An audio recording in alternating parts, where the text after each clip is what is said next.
Hello everyone, कैसे हैं आप सब और क्या हाल समाचार हैं आपके। उम्मीद करता हूं निफ्टी बैंक निफ्टी का पूरा मजा ले रहे होंगे। और जिस तरीके से सेक्टर रोटेशन चल रहा है और लगातार सेक्टर रोटेशन में हम अपनी राय आपके साथ दे रहे हैं, जैसे सीमेंट सेक्टर फटा और इससे पहले बहुत क्विकली हमने बताया था कि भैया cement sector, sugar sector, defence sector, railway sector ऐसा सेक्टर है जो देगा मौज ही मौज, राइट। और सेक्टर रोटेशन में सीमेंट सेक्टर घुसने वाला है और उसका मजा आप लोग ले रहे हो। तो भैया बस ऐसे ही फॉलो करते रहो, चैनल को सब्सक्राइब करते रहो, टेलीग्राम से जुड़ जाओ, लिंक डिस्क्रिप्शन में है, तो आपको ऐसी ही चीज मिलेगी। तो आज बड़ी ही इंपॉर्टेंट कहानी है, भसीन साहब पर सेबी का कुछ कहानी है, जिनके भसीन साहब के हसीन सपने जो आप सुनते हो, तो कई सारी कहानियां हैं। तो चलिए शुरू करते हैं। तो सबसे पहले अदानी जी लाने वाले हैं एयरपोर्ट का आईपीओ, 25,000 करोड़ जुटाना है। इनके पास 7 एयरपोर्ट हैं, 2027-28 तक आईपीओ का प्रोसेस कर लेंगे। 7 एयरपोर्ट में मुंबई, अहमदाबाद, लखनऊ, जयपुर, मैंगलोर, गुवाहाटी, तिरुवनंतपुरम जैसी कहानी है। 100 बात की एक बात, इनकी हर कंपनी से रिलेटेड जो भी ये काम कर रहे हैं उससे रिलेटेड कंपनी क्या है, मार्केट में लिस्ट है, वहां से पैसा रेज हो जाएगा, काम करना आसान हो जाएगा। मोटा मोटा यही मकसद है। तो आप क्या अदानी एयरपोर्ट के आईपीओ में अप्लाई करोगे या नहीं, कमेंट में जल्दी से बता दीजिएगा। वहीं पे मझगांव डॉक को मिल चुका है नवरत्न का दर्जा और हुई बमाबम तेजी। 18वां पीएसयू बैंक बन चुका है। अब इससे क्या हो गया कि बिना सेंट्रल गवर्नमेंट से मंजूरी लिए बिना 1,000 करोड़ तक का इन्वेस्ट कर देगा। इन कंपनियों को 1 साल के भीतर अपनी कुल संपत्ति का 30% तक इन्वेस्ट करने की स्वतंत्रता होती है, बशर्ते कि ये 1,000 करोड़ के अंदर ही रहे। साथ में नवरत्न कंपनी क्या है, ज्वाइंट वेंचर अलायंस बनाने में और विदेश में सब्सिडरी कंपनी बना सकती है, इसकी भी अनुमति होती है। ठीक है, तो ये वो चीज़ है जो कंपनी को ग्रो करने में बहुत हेल्प करता है। और आप जानते हो कि इससे पहले हिंदुस्तान एरोनॉटिक्स हो, चाहे आरवीएनएल हो, इरकॉन हो, ईडा हो, कॉनकोर हो, इंजीनियरिंग इंडिया हो, ये सब क्या बनी, सब की सब बनी नवरत्न और सबका रास्ता खुल गया। मझगांव डॉक के चार्ट को हम फिर से डिस्कस करते हैं। कल की वीडियो में भी डिस्कस किया था कि जो इसका हाई है 4250 के करीब का, वो इसका एक बॉक्स का लेवल है, जिसके ऊपर क्लोज होने पर रास्ता नया खुलेगा।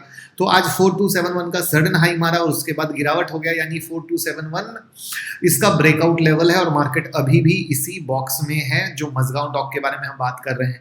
निफ्टी बैंक निफ्टी पर हम बिल्कुल आएंगे, बट उससे पहले एक गुड न्यूज सुन लीजिए जो शायद एज अ सेक्टर रोटेशन आपको देखने को मिल जाए। कहां पर, बजट में टेक्सटाइल पीएलआई, जो पीएलआई है उसका दायरा बढ़ाने की बात हो रही है। टेक्सटाइल इंडस्ट्री के लिए रोड मैप बनाया जा रहा है। टेक्सटाइल इंडस्ट्री में जो पीएलआई है उसका लक्ष्य वर्तमान में 165 अरब डॉलर से बढ़ा के 350 अरब डॉलर करने का है। 10 करोड़ लोगों को रोजगार देने की कहानी की बात आ रही है। तो क्या होगा कि टेक्सटाइल इंडस्ट्री की सभी फैब्रिक्स को पीएलआई के अंदर शामिल करने की मांग है। गारमेंट सेक्टर को टेक्सटाइल पीएलआई में लाने की मांग है। अब अगर ऐसा हो गया तो गेम चेंजर होने वाला है। ठीक है, इससे क्या होगा, एक्सपोर्ट 3 गुना बढ़ सकता है। और इस सब के अंदर में रेमंड्स के शेयर में आज हो गई तेजी, गोकुलदास एक्सपोर्ट में हो गई तेजी। तो अभी क्या था, ये न्यूज थी, ऑफिशियल नहीं है, तो न्यूज पे उछल जाते हैं। कल के डेट में सरकार कहेगी मैं नहीं करूंगा तो शेयर गिर जाएंगे। तो यानी हमें लॉन्ग टर्म सोचना है और इस बात को लिख के रख लेना है कि बजट में इस पे कुछ होता है या नहीं होता है। तो ये जो दायरा बढ़ेगा वो दायरा आपके लिए एक फायदेमंद होगा एज ए सेक्टर रोटेशन के तौर पे। आई बात समझ में, ऐसे देखते हैं सेक्टर रोटेशन को। यहीं पर भैया रिटेल इन्वेस्टर के लिए एफएनओ के नियम सख्त होने वाले हैं। सेबी ने बना दिया है वर्किंग ग्रुप। जी हाँ, ऑलरेडी सरकार चाहती नहीं है कि आप लोग करो भैया, सरकार चाहती है कि आपका नुकसान ना हो। 15 लोगों का ग्रुप बनाया गया है, ऑफिशियल खबर नहीं है, सोर्सेज से खबर आ रही है। किस तरीके से इस पे क्या डंडा आएगा ये देखने वाली बात होगी। बट ऑप्शन में जिस तरीके से लोग बढ़ रहे हैं उसमें पार्टिसिपेशन पर अंकुश लगाने के लिए विचार करिए कि भैया कुछ नियम आए, सिंगल पोजीशन में स्टॉक लेने से पहले शर्त बनाए जा सके। तो ये क्या हो गया, अब वर्किंग ग्रुप बनाया तो यानी क्या हो गया कि कुछ ना कुछ एक्शन कर रही है, जिसका रिएक्शन आपको आने वाले समय में एज अ रूल रेगुलेशन के तौर पे दिखेगा। अब वो रूल रेगुलेशन क्या होंगे, ये होंगे एक डंडे की तरह जो आने वाला वक्त बताएगा। बट स्टेप बाय स्टेप जैसे जैसे अपडेट आएगी मैं आपके साथ शेयर करूंगा। भसीन साहब बचे हुए हैं, भूलिएगा मत। उससे पहले मैं बता दूं कि खबर ये भी है कि सरकारी बैंक पर सरकार सबसे बड़ा फैसला ले सकती है as per sources, again official नहीं है, ठीक है। आपको पता है कि कुछ सरकारी बैंक में सरकार का हिस्सा 90% से भी ज़्यादा है, कुछ में 86% है। तो वहाँ पर माना ये जा रहा है कि बैंकों में हिस्सेदारी घटाने की तैयारी में है, ठीक है। जहाँ पर आपके सामने स्क्रीन पर दिख रहा है सरकार की जो बैंक होल्डिंग है वो कितना है।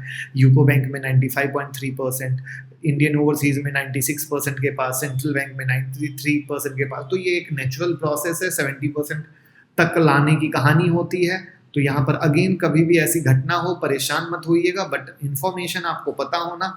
क्या होता है, हिस्सेदारी जब बेची जाती है तो सडनली स्टॉक में थोड़ी सी गिरावट आती है, लोग समझ नहीं पाते हैं, डर जाते हैं और वो परेशान हो जाते हैं। तो प्लीज़ बिल्कुल परेशान मत होइएगा।